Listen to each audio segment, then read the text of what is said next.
बिस्मिल्लाहिर्रहमानिर्रहीम। अस्सलामु अलैकुम।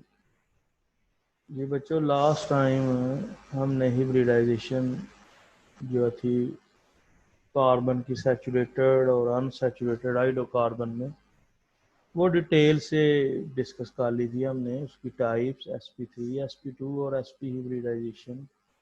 और ये भी मैंने बता दिया था आपको कि sp3 कब एप्लीकेबल होगी, sp2 कब अप्लाई की जाएगी और sp कब अप्लाई की जाएगी। ये जो आज हमारा नेक्स्ट टॉपिक है isomerism.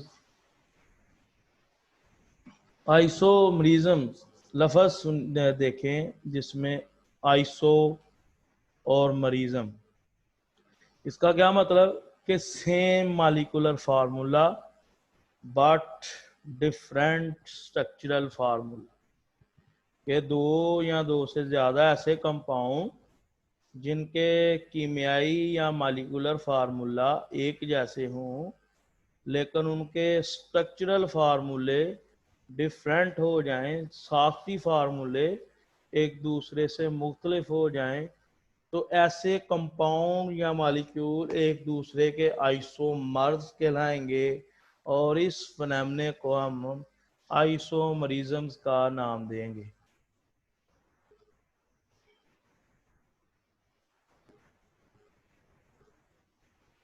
Two or more compounds having the same molecular formula but different structural formula and properties are said to be isomers and the phenomena is called isomerisms। अब किसी कंपाउंड ने आइसोमरिज्म फिनोमेना को show करना है तो उसके लिए basic criteria क्या है कि उसके पास मिनिमम एट लीस्ट 4 कार्बन होनी चाहिए। अगर उसमें नंबर ऑफ कार्बन जो है वो 4 से लेस होंगी तो वो आइसोमरिज्म प्रॉपर्टी या आइसोमरिज्म फिनोमेना को अडॉप्ट नहीं करेगा। वही कंपाउंड या मॉलिक्यूल्स आइसोमरिज्म खसूसियात को शो करेंगे जिनके मॉलिक्यूल में एट लीस्ट 4 कार्बन होंगी।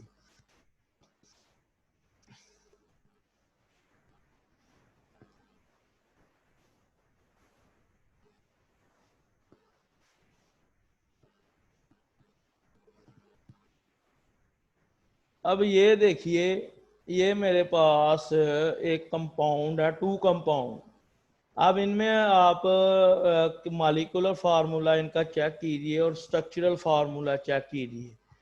इसका पहले आप मॉलिक्यूलर फार्मूला चेक कीजिए। मॉलिक्यूलर फार्मूला रिप्रेजेंट करता है number of atom, number of atoms को रिप्रेजेंट करता है। अब इसमें 1 2 3 4 4 कार्बन है और हाइड्रोजन कितनी है? 3 और 2 5, 5 और 2 7, 7 और 3 10। इसमें कार्बन 4 और हाइड्रोजन 10 है। इसमें आ जाएं तो इसमें भी 1 2 3 और 4 कार्बन 4 हैं और हाइड्रोजन 3 और 3 6, 6 और 1 7, 7 और 3 10। तो इसमें भी हाइड्रोजन कितनी है? 10।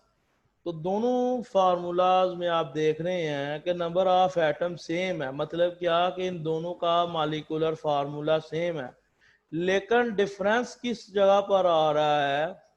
स्ट्रक्चर की बेस पर। इसका जो स्ट्रक्चर है वो स्ट्रेट है और इसका जो स्ट्रक्चर है वो क्या है? ब्रांच है। तो इसलिए ये दोनों कंपाउंड एक दूसरे के क्या कहलाएंगे? आइसोमर, और इस फिनोमेना को आइसोमरिज्म्स का नाम देंगे। ये दोनों कंपाउंड आइसोमर्स हैं ब्यूटेन के। ये नॉर्मल ब्यूटेन और ये आइसोब्यूटेन, दोनों का मॉलिक्यूलर फार्मूला सेम है लेकिन स्ट्रक्चरल फार्मूला डिफरेंट है। तो ये दोनों कंपाउंड आइसोमर्स कहलाएंगे और इस फिनोमेना को हम आइसोमरिज्म्स का नाम दे देंगे।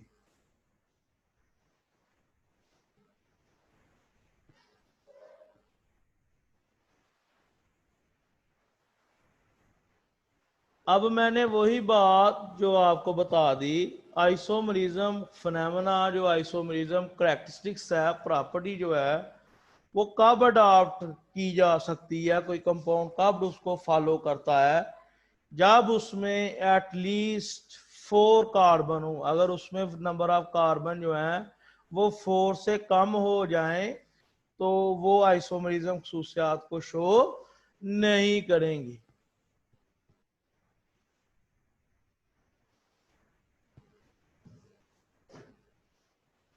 अब ये इधर the alkane, methane, ethane and propane do not show the phenomena of isomerism के अल्केन में मीथेन, ईथेन और प्रोपेन जो हैं वो आइसोमरिज्म फिनोमेने को फॉलो या शो नहीं करती। उसकी वजह क्या है? Because they exist only in one structural form, कि एक तो इसमें नंबर ऑफ कार्बन 4 से क्या है? लेस हैं। क्या है? लेस हैं। लेस होने की वजह से सिर्फ इनकी कितनी फॉर्म बन रही है? एक स्ट्रक्चरल फॉर्म बन रही है, इसलिए ये आइसोमरिज्म खसूसियात को शो नहीं करेंगी।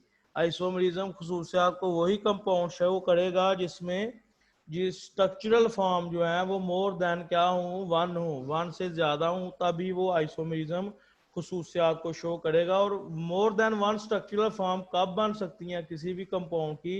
जब उसमें एटलीस्ट 4 कार्बन एटम जो है वो क्या होंगे? मौजूद होंगे।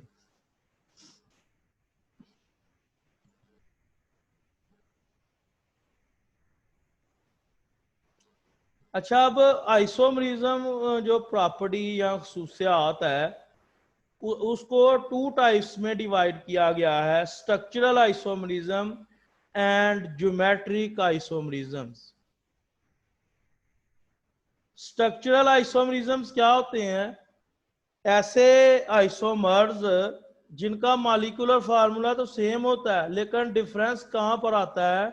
Due to different structural form, के साख्ती फार्म की या साख्ती जो फार्मूले के फर्क की वजह से आइसोमर जो है वो एक दूसरे से डिफरेंट हों, तो उसको हम स्ट्रक्चरल आइसोमरिज्म्स का नाम देंगे।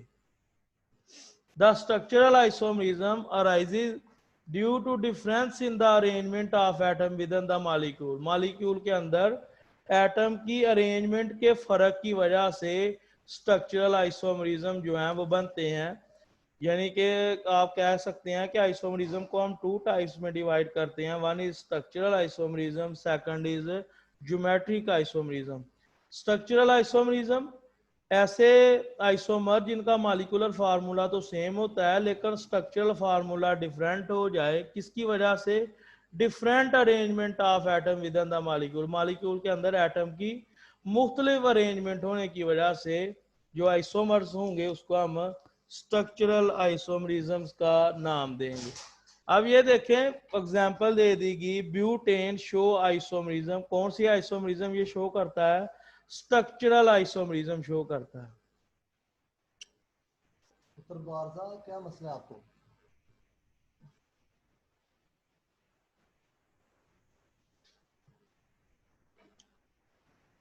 अब ये देखें, ये नॉर्मल ब्यूटेन का मॉलिक्यूल है और ये आइसोब्यूटेन का मॉलिक्यूल है। अब इन दोनों का मॉलिक्यूलर फार्मूला तो सेम है लेकिन इनकी स्ट्रक्चर जो है वो दोनों की आपको डिफरेंट नजर आ रही है। इसमें number of carbon straight form में अटैच है, इसमें ब्रांच में अटैच है। तो दोनों का मॉलिक्यूलर फार्मूला तो एक सेम है लेकिन स्ट्रक्चरल फार्मूला किस वजह से डिफरेंट है? डिफरेंट अरेंजमेंट की वजह से। तो ऐसे आइसोमर्स स्ट्रक्चरल आइसोमर्स कहलाएंगे और इस खुसूसियात को हम स्ट्रक्चरल आइसोमरिज्म्स का नाम दे देंगे।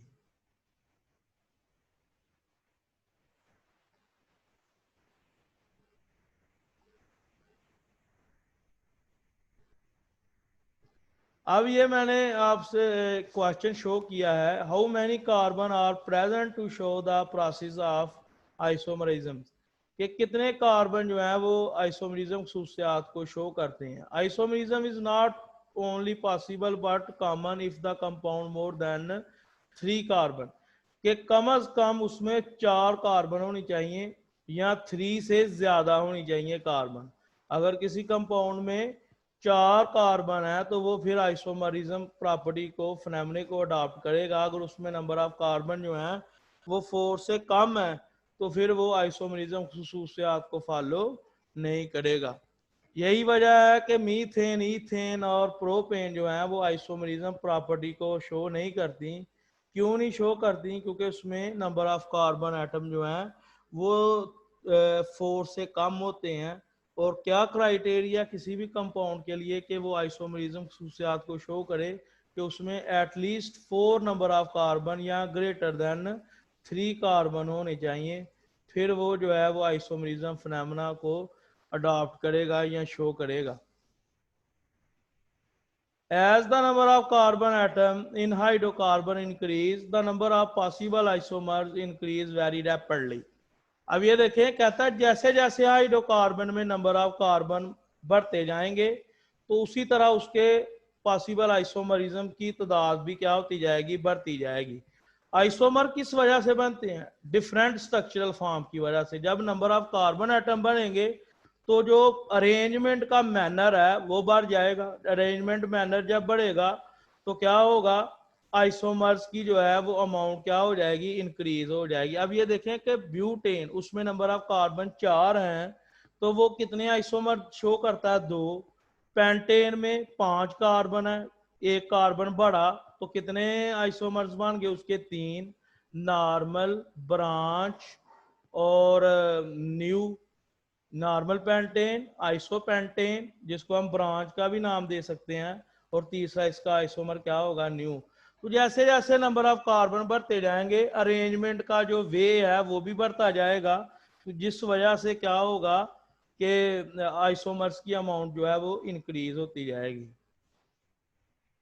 The 5 carbon atom pentane show 3 isomer. वही बात जो मैंने आपको पहले बता दी। When number of carbon atom more than 30, the number of isomers increase 4 billion. अब ये देखें, ये आपको लास्ट लेक्चर में भी मैंने बताया था कि अगर ऑर्गेनिक कंपाउंड की अमाउंट मिलियन में है, मौजूद है, तो उसकी वजह क्या है? Isomerism property. कि एक कंपाउंड जो है वो तीन तीन जो है वो डिफरेंट टाइप्स में जो है वो एग्जिस्ट कर रहा है। यानी कि उसकी अगर स्ट्रक्चर देखी जाए तो वो नॉर्मल, ब्रांच और न्यू में आ रहा है। यानी कि उसमें अगर जैसे जैसे number of carbon atom increase होते जाएंगे तो नंबर ऑफ पॉसिबल आइसोमर्स की अमाउंट क्या हो जाएगी? वो भी इंक्रीज हो जाएगी, क्योंकि अरेंजमेंट का जो मैनर है वो क्या हो जाएगा? इंक्रीज हो जाएगा। वे जो है ज्यादा तरीके से जो है वो एटम जो है अरेंज होना शुरू हो जाएंगे। तो जितने जितने ज्यादा जो है वो इन्वॉल्व होंगे way to arrange the atom within the molecule, उसी तरह जो है वो आइसोमर्स की तादाद भी क्या हो जाएगी? इंक्रीज हो जाएगी।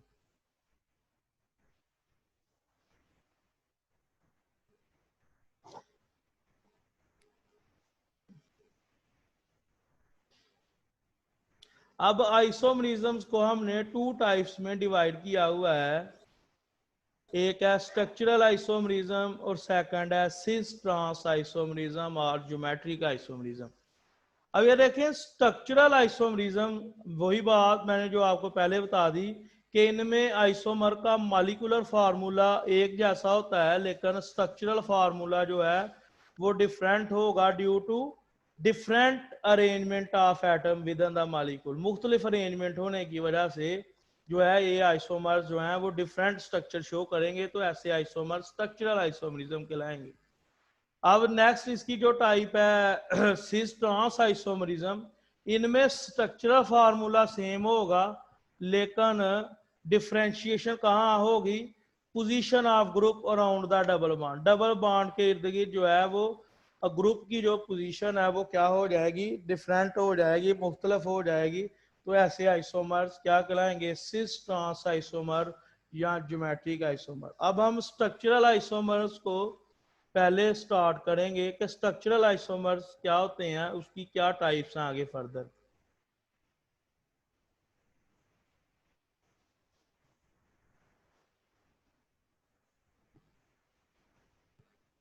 Types of structural isomerisms. There are 5 types of structural isomerism. वही बात जो मैंने पहले बता दिया आपको कि इनमें मॉलिक्यूलर फार्मूला सेम होता है लेकिन स्ट्रक्चरल फार्मूला डिफरेंट होता है। अब वो कह रहा है कि स्ट्रक्चरल फार्मूला किस वजूहात की बुनियाद पर डिफरेंट होगा, उसको आगे फर्दर जो है वो डिवाइड किया गया है। यानी कि स्ट्रक्चरल आइसोमरिज्म की आगे फर्दर टाइप हैं chain isomerism, position isomerism, functional group isomerism, metamerism और टाटोमरिज्म। चेन आइसोमरिज्म में क्या होगा, मॉलिक्यूलर फार्मूला सेम होगा लेकिन स्ट्रक्चरल फार्मूला डिफरेंट होगा। किस वजह से? Due to different nature of chain, कि एक में स्ट्रेट आ जाएगी, एक में ब्रांच आ जाएगी, तो चेन की वजह से स्ट्रक्चरल फार्मूला चेंज होगा, तो इसीलिए इसको हम चेन आइसोमरिज्म का नाम दे देंगे। सेकंड है पोजीशन आइसोमरिज्म। इसमें क्या होगा कि मॉलिक्यूलर फार्मूला तो सेम होगा लेकिन फंक्शनल ग्रुप की जो पोजीशन है वो डिफरेंट हो जाएगी। डिफरेंट पोजीशन होने की वजह से स्ट्रक्चरल फार्मूला डिफरेंट हो जाएगा, तो ऐसे आइसोमर्स क्या कहलाएंगे? Position isomers. इसी तरह फंक्शनल ग्रुप आइसोमरिज्म क्या होते हैं, इनमें मॉलिक्यूलर फार्मूला सेम होगा लेकिन स्ट्रक्चरल फार्मूला डिफरेंट होगा due to different functional group. ऐसे आइसोमर्स को हम फंक्शनल ग्रुप आइसोमरिज्म का नाम दे देंगे। इसी तरह मेटामरिज्म में क्या होगा कि मॉलिक्यूल का फंक्शनल ग्रुप की दोनों साइड पर कार्बन एटम जो है वो मॉलिक्यूलर फार्मूला तो इनका सेम होगा लेकिन स्ट्रक्चरल फार्मूला किस वजह से मुख्तलफ होगा? Due to unequal distribution on both side of functional group, के फंक्शनल ग्रुप की दोनों साइड पर जो है वो नंबर ऑफ कार्बन एटम अगर डिफरेंट हो जाएंगे तो उसका स्ट्रक्चरल फार्मूला चेंज हो जाएगा और ऐसे आइसोमर्स मेटामर्स कहलाएंगे। इसी तरह टाटोमरिज्म है, इसमें क्या होगा, मॉलिक्यूलर फार्मूला तो सेम होगा लेकिन स्ट्रक्चरल फार्मूला डिफरेंट होगा। किस वजह से? Shifting of proton from one atom to another within the molecule. Molecule के अंदर एक जगह से दूसरी जगह जो है वो प्रोटॉन की क्या हो जाएगी? शिफ्टिंग। तो जो है वो स्ट्रक्चरल फार्मूला चेंज हो जाएगा लेकिन मॉलिक्यूलर फार्मूला क्या रहेगा? सेम रहेगा, तो ऐसे आइसोमर टाटोमर्स कहलाएंगे। तो ये स्ट्रक्चरल आइसोमरिज्म की टाइप्स हैं। स्ट्रक्चरल आइसोमरिज्म ऐसे आइसोमर जिनका मॉलिक्यूलर फार्मूला एक जैसा लेकिन स्ट्रक्चरल फार्मूला डिफरेंट हो, उसको हम स्ट्रक्चरल आइसोमरिज्म का नाम देते हैं। और स्ट्रक्चरल आइसोमरिज्म की आगे ये टाइप्स है जिसको अब हम स्टेप बाय स्टेप डिस्कस करेंगे। Chain isomerism. This type of isomerism are arise due to difference in the nature of carbon chain। ये मॉलिक्यूलर फार्मूला सेम है लेकिन स्ट्रक्चरल फार्मूला डिफरेंट किस वजह से है? Difference in nature of carbon chain. तो ऐसे आइसोमर्स चेन आइसोमरिज्म्स कहलाएंगे। एग्जांपल देख लें इसकी। पेंटेन जी, अब इन तीनों में अगर आप नंबर ऑफ एटम काउंट करें या इनका मॉलिक्यूलर फार्मूला फाइंड करें तो तीनों का सेम है लेकिन स्ट्रक्चरल फार्मूला क्या है? डिफरेंट है। किस वजह से? डिफरेंट नेचर ऑफ चेन की वजह से। इसमें भी 5 कार्बन और 12 हाइड्रोजन, इसमें भी 5 कार्बन और 12 हाइड्रोजन, इसमें भी 5 कार्बन और 12 हाइड्रोजन, ठीक है। लेकिन मॉलिक्यूलर फार्मूला तो तब सबका सेम है लेकिन जो स्ट्रक्चरल फार्मूला डिफरेंट है वो किस वजह से है? डिफरेंट नेचर ऑफ चेन की वजह से। इसमें जो चेन है वो स्ट्रेट है, इसमें ब्रांच है, इसमें भी ब्रांच है, इसमें एक ब्रांच है और इसमें कितनी ब्रांचें हैं? 2। एक ये ब्रांच कंसीडर कर लें और एक ये, इसमें सिर्फ एक ही ब्रांच है। तो ये तीनों आइसोमर जो हैं वो डिफरेंशिएशन किस वजह से शो कर रहे हैं? Different nature of carbon chain की वजह से। तो ऐसे आइसोमर्स को हम क्या नाम देंगे? Chain isomers. और इस फिनोमेना को हम चेन आइसोमरिज्म का नाम दे देंगे।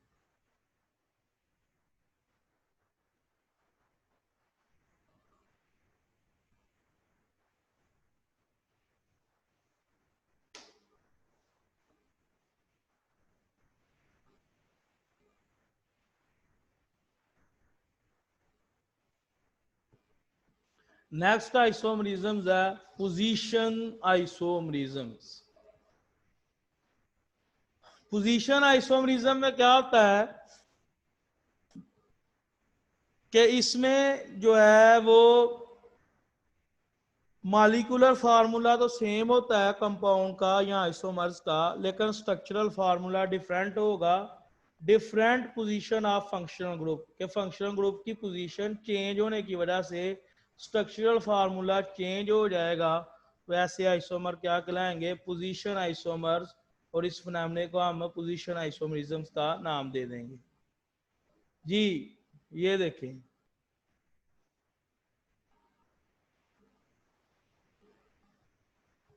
क्लोरोप्रोपेन की एग्जांपल दी है, इसमें 2 पोजीशन आइसोमरिज्म्स हैं।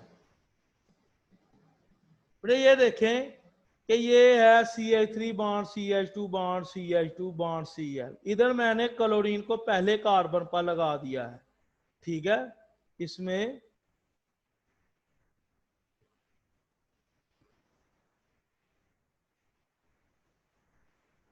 अच्छा, इसमें मैंने क्लोरीन को फर्स्ट कार्बन पर अटैच किया है, तो ये क्या है? 1 क्लोरोप्रोपेन। अगर मैं इधर CH3 लगा दूं और इधर CH और इसके साथ Cl अटैच कर दूं, तो दोनों का मॉलिक्यूलर फार्मूला तो सेम रहेगा, लेकिन स्ट्रक्चरल फार्मूला क्या हो जाएगा? डिफरेंट, क्योंकि मैंने फंक्शनल ग्रुप की पोजीशन को क्या कर दिया? चेंज कर दिया। तो फंक्शनल ग्रुप की पोजीशन चेंज करने से उसका स्ट्रक्चर चेंज हो गया, तो ऐसे आइसोमर्स क्या कहलाएंगे? Position isomers.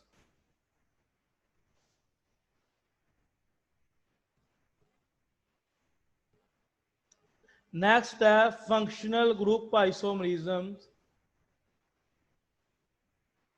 ऐसे आइसोमरिज्म जिनका मॉलिक्यूलर फार्मूला सेम हो लेकिन स्ट्रक्चरल फार्मूला डिफरेंट हो जाए डिफरेंट फंक्शनल ग्रुप की वजह से, तो ऐसे आइसोमर्स हम क्या नाम देंगे?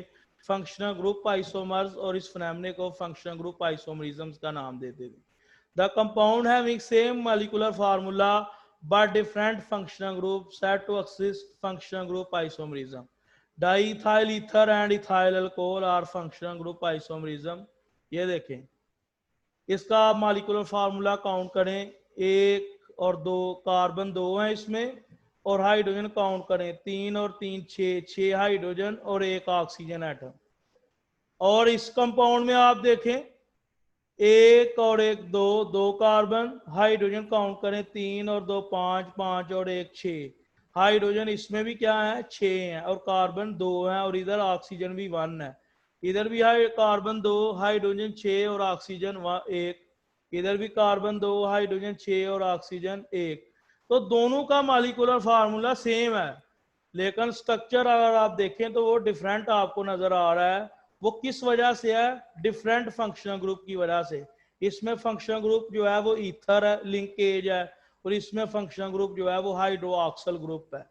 तो ऐसे आइसोमर्स जिनका मॉलिक्यूलर फार्मूला तो सेम हो लेकिन स्ट्रक्चरल फार्मूला डिफरेंट हो due to different functional group, तो ऐसे आइसोमर्स क्या कहलाएंगे? Functional group isomers. और इस फिनोमेना को हम फंक्शनल ग्रुप आइसोमरिज्म का नाम दे देंगे।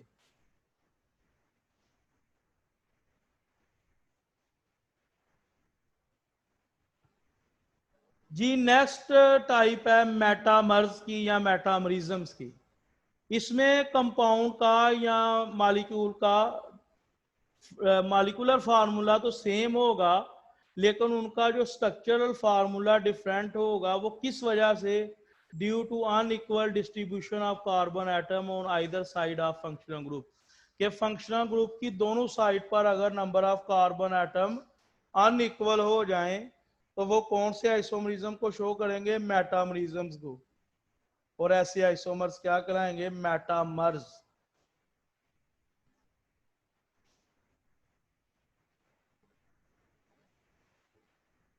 जी ये देखें, ये 2 एग्जांपल्स हैं। अब इन दोनों का मॉलिक्यूलर फार्मूला काउंट करें, 1 2 3 4 4 हाइड्रोजन आ गई इसमें, 3 और 2 5 5 और 2 7 7 और 3 10 हाइड्रोजन आ गई, और 1 ऑक्सीजन एटम।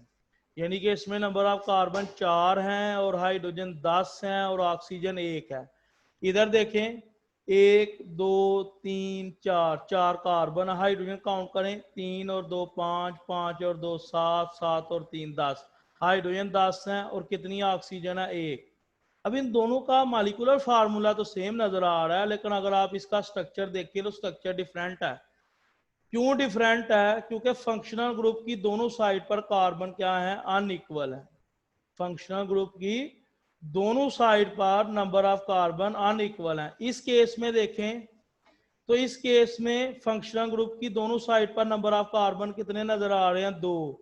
और इधर देखें तो फंक्शनल ग्रुप की एक साइड पर नंबर ऑफ कार्बन 3 है और एक साइड पर 1 है, तो स्ट्रक्चर डिफरेंट हो गया। तो ऐसे आइसोमर्स क्या कहलाएंगे बेटे, मेटामर्स। और इस फिनोमेना को हम क्या नाम दे देंगे, मेटामरिज्म्स का नाम दे देंगे। नेक्स्ट है टाटोमरिज्म्स।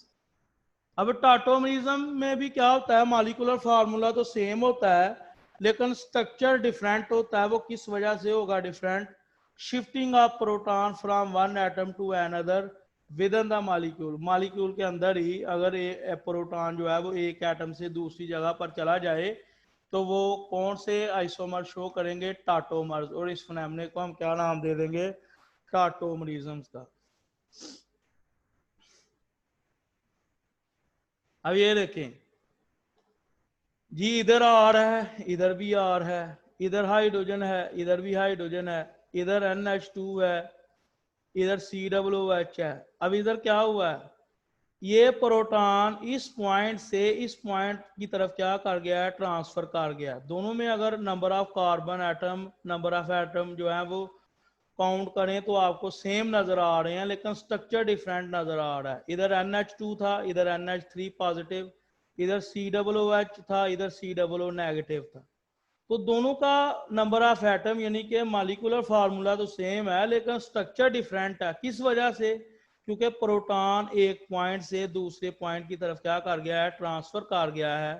तो ऐसे आइसोमर्स क्या कहलाते हैं, टाटोमर्स। और इस फिनोमेना को हम टाटोमरिज्म्स का नाम दे देते हैं। This type of isomerism arises due to shifting of proton from one atom to another atom in a same molecule। कि इनके ऐसे आइसोमर्स में जो स्ट्रक्चर डिफरेंट होता है वो किस वजह से होता है, प्रोटॉन का एक एटम से दूसरे एटम की तरफ ट्रांसफर कर जाना, लेकिन उनका मॉलिक्यूलर फार्मूला क्या होगा, सेम रहेगा। तो ऐसे आइसोमर टाटोमर्स कहलाएंगे और इस फिनोमेना को हम टाटोमरिज्म्स का नाम दे देंगे। ये अमाइनो एसिड है, आपको पता है अमाइनो एसिड बिल्डिंग ब्लॉक होते हैं किसके, प्रोटीन के। प्रोटीन मैक्रो मॉलिक्यूल है या पॉलीमर्स है, नेचुरल पॉलीमर्स। तो अमाइनो एसिड की सेल्फ रेपिटेशन से या इसमें कंडेंसेशन जो रिएक्शन होता है उसके रिएक्शन की वजह से जब इसके लार्ज यूनिट जो है वो रिएक्ट करते हैं तो क्या बनाते हैं, प्रोटीन। ठीक है, तो ऐसे आइसोमर्स को हम टाटोमर्स और इस फिनोमेना को टाटोमरिज्म्स का नाम दे देंगे। बेटे एक इसकी टाइप्स नेक्स्ट आती है सिस ट्रांस आइसोमरिज्म, वो इंशाल्लाह हम कल डिस्कस करेंगे। और अभी आपके पास 5 मिनट हैं तो आप कोई भी क्वेश्चन है तो वो कर सकते हैं।